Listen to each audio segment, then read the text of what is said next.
வணக்கம். நீங்க பேங்க்ல பணத்த போடும்போது, அந்த பணம் முழுசா உங்களுக்கு தான் சொந்தம்னு நினைக்கிறீங்க இல்லையா?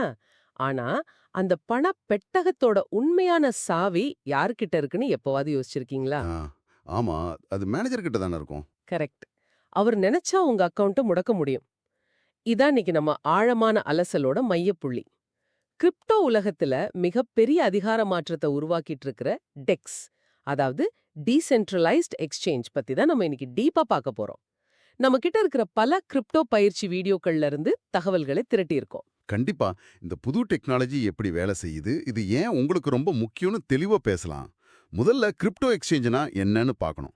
அதாவது அது ஒரு பங்குச் சந்தை, இல்ல நம்ம ஊரு காய்கறி மார்க்கெட் மாதிரி கிரிப்டோவ வாங்க, விற்க உதவுற ஒரு டிஜிட்டல் தளம். சரி, இதுல 2 வகை இருக்குன்னு வீடியோக்கள்ல சொல்லிருக்காங்க. ஒன்னு சென்ட்ரலைஸ்ட், இன்னொன்னு டீசென்ட்ரலைஸ்ட். ஆமா. இப்ப ஃபினான்ஸ் காயின் டிசிஎக்ஸ் மாதிரி சென்ட்ரலைஸ்டு தளங்கள் எடுத்துக்கிட்டா, அதுக்குன்னு ஒரு முதலாளி இருப்பாரு. நீங்க அங்க ட்ரேட் பண்ணணும்னா கண்டிப்பா கேஒய்சி குடுக்கணும். அதாவது உங்க ஆதார், பான் கார்டு விவரங்கள குடுக்கணும். ஓ, அப்போ இந்தியாவுல இந்த தளங்கள் எல்லாமே FIU, அதாவது நிதி மோசடிகளை கண்காணிக்கும் அரசு அமைப்புல கட்டாயம் பதிவு செஞ்சிருக்கணுமா?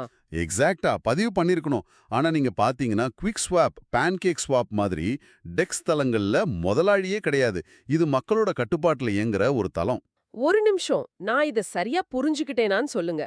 அப்போ CX அப்படிங்கிறது நம்ம ரெகுலர் பேங்க் மாதிரி, அங்க ஒரு மேனேஜர் இருக்கார். அவர் நினைச்சா நம்ம கணக்க ஃப்ரீஸ் பண்ணலாம். ஆனா, நீங்க சொல்ற இந்த டெக்ஸ் அப்படிங்கிறது ஒரு பர்சனல் லாக்கர் மாதிரி சொல்லலாமா? ரொம்ப அருமையான உதாரணம். அந்த இரும்பு பெட்டகத்த திறக்கக்கூடிய ஒரே சாவி என்கிட்ட மட்டும்தான் இருக்கும். கரெக்ட்டா? ஆமா, 100% கரெக்ட். இங்க எந்த ஒரு தனிப்பட்ட நிறுவனமோ, முதலாளியோ உங்க பணத்தோட விளையாட முடியாது. மொத்த கட்டுப்பாடும் உங்க கையில தான். இங்க தான் எனக்கு ஒரு பெரிய சந்தேகம் வருது. முதலாளியே இல்லாத ஒரு தளம் இப்படி லட்சக்கணக்கான டிரான்சாக்ஷன்களை ஹேண்டில் பண்ணுது. அங்க மேனேஜர் இல்ல, வேலை செய்யறவங்க இல்ல. அப்போ வர்த்தகத்தை யாரு பாத்துக்கிறா? நல்ல கேள்வி. அங்க தான் இந்த ஸ்மார்ட் கான்ட்ராக்ட்ஸ், அப்புறம் லிக்விடிட்டி பூல்ஸ் உள்ள வருது. ஸ்மார்ட் கான்ட்ராக்ட்ஸ்னா என்ன சொல்றது? அது ஒரு கம்ப்யூட்டர் புரோகிராம். யாராலும் நினைச்ச உடனே மாத்தவோ, அழிக்கவோ முடியாத குறியீடுகள். ஓஹோ, அப்போ அந்த குறியீடுகள் தான் எல்லாத்தையும் பாத்துக்குதா? ஆமா. டெக்ஸ்ட்ல நீங்க வர்த்தகம் செய்ய எந்த கேஒய்சியும் தேவையில்ல. டோக்கன் பாக்கெட் மாதிரி உங்க சொந்த கிரிப்டோ வாலெட்களை நேரடியா கனெக்ட் பண்ணி ட்ரேட் பண்ணலாம். எந்த ஒரு மனுஷனோட தலையீடும் இல்லாம கோடிக்கணக்கான பணம் வெறும் கணினி குறியீடுகள் மூலமா மட்டுமே பரிமாற்றம் செய்யப்படுது. கேக்குறதுக்கு ரொம்ப ஆச்சரியமா இருக்கு. ஆனா அங்க விலைய யார் முடிவு பண்றா? இப்போ ஒரு காயினோட விலை ஏறுது இறங்குதுன்னா அத நிர்ணயிக்க ஒரு ஆள் வேணும்ல? அதுதான் கிடையாது. இதுக்காக தான் லிக்விடிட்டி பூல்ஸ் அப்படிங்கிற ஒரு சிஸ்டம் இருக்கு. இது ஒரு எளிமையான உதாரணத்தோட சொல்றேன். ஒன்னோடு ஒன்னு இணைக்கப்பட்ட 2 தண்ணீர் தொட்டிகளை கற்பனை பண்ணிக்கோங்க. சரி, 2 தொட்டிகள். ஒரு தொட்டியில டாலர் இருக்கு, இன்னொரு தொட்டியில கிரிப்டோ டோக்கன் இருக்கு. இதுதான் லிக்விடிட்டி பூல்.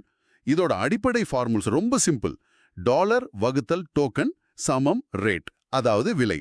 இருங்க. அப்ப வாங்குறவங்க டாலர உள்ள போட்டுட்டு டோக்கன் எடுக்கும்போது ஒரு தொட்டியில டாலர் அதிகமாகும், இன்னொரு தொட்டியில டோக்கன் குறையும். அப்படிதானே? எக்ஸாக்ட்லி அதுவே தான். பூல்ல டோக்கன் குறைய குறைய அதோட டிமாண்ட் அதிகமாகும். அப்போ ஆட்டோமேட்டிக்கா அந்த டோக்கனோட விலை ஏறும். இது சாதாரண டிமாண்ட் அண்ட் சப்ளை விதி தான். வாவ்! இத எந்த ஒரு புரோக்கரும் இல்லாம ஒரு சாஃப்ட்வேர் கோடு ஆட்டோமேட்டிக்கா பேலன்ஸ் பண்ணுதுன்னு சொல்றீங்களா? ஆமா, ரொம்ப துல்லியமா பேலன்ஸ் பண்ணும். ஆனா எனக்கு இப்போ ஒரு பயம் வருது. எந்த ஒரு மனுஷனும் இத கண்காணிக்கல. எல்லா தரவுகளும் பிளாக் செயின்ல ஓப்பனா இருக்கு. அப்போ ஹேக்கர்ஸ் ஈஸியா பணத்த திருடிட மாட்டாங்களா? எல்லாமே வெளிப்படையா இருக்கிற இந்த டிஜிட்டல் பெட்டகம் அவ்ளோ பாதுகாப்பானதான்னு தோணுதே. இது எல்லோருக்கும் வர்ற ரொம்ப முக்கியமான கேள்விதான். ஓப்பனா இருந்தா திருடிடலான்னு நாம நினைக்கிறோம். ஆனா உண்மை அதுக்கு நேர் எதிர். அந்த வெளிப்படைத்தன்மை தான் இதோட மிகப்பெரிய பலமே. அது எப்படி வெளிப்படையா இருந்தா பலமாகும்? ஏன்னா நான் முன்னாடி சொன்ன மாதிரி ஸ்மார்ட் கான்ட்ராக்ட் குறியீடுகளை யாராலும் தன்னிச்சையா மாத்தி எழுத முடியாது. ஒருவேளை யாராவது ஹேக் பண்ணி ஒரு சின்ன தில்லுமுள்ளு பண்ண நினைச்சா கூட பிளாக் செயின் நெட்வொர்க்ல இணைஞ்சிருக்க அத்தனை பேருக்கும் அது உடனே தெரிஞ்சிடும். சூப்பர். அப்போ சிஸ்டமே அந்த தவறான டிரான்சாக்ஷன ஆட்டோமேட்டிக்கா ரிஜெக்ட் பண்ணிடும்னு சொல்றீங்க. ஆமா, அதுதான் பிளாக் செயினோட அழகு. சிஸ்டம் மேல இருந்த அதிகாரம் இப்போ யூசர்ஸ் கைக்கு மாறி இருக்கு. உண்மையான சுதந்திரம் உங்க கைகள்ல கிடைக்குது. சுருக்கமா சொல்லணும்னா, டெஃபெக்ஸ் அப்படிங்கிறது இடைத்தரகர்களே இல்லாத உங்க பணத்தோட முழு கட்டுப்பாட்டையும் 100% உங்ககிட்டயே கொடுக்கிற ஒரு புதுமையான நிதி அமைப்பு. இது உண்மையிலே ஒரு மிகப்பெரிய அதிகார மாற்றம் தான். கண்டிப்பா.